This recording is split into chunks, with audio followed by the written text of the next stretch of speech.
Welcome to my channel. How to reset TP Link Wi-Fi extender. TP Link repeater reset. 1. Locate the extender. Identify the TP Link extender in your home and ensure it's plugged into a power outlet. 2. Identify the reset button. Look for the small recessed reset button on the side or bottom of the extender. 3. Prepare a reset tool. Use a paperclip, pin, or similar object to press the recessed reset button.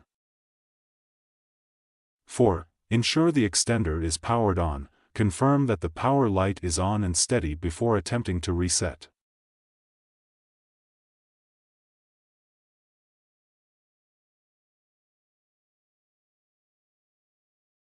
5. Press and hold the reset button.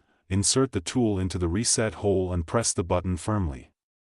Hold it for 10 to 15 seconds until the lights on the extender flash or turn off briefly.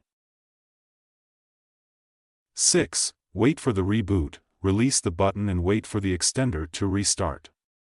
The process can take up to 2 minutes.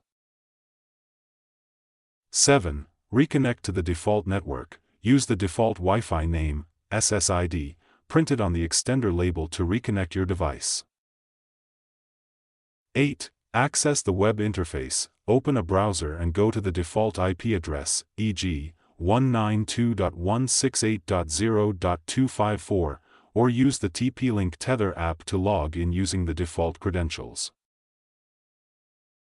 9. Reconfigure the extender. Set up the extender again by following the quick setup guide, connecting it to your main router, and securing the network settings.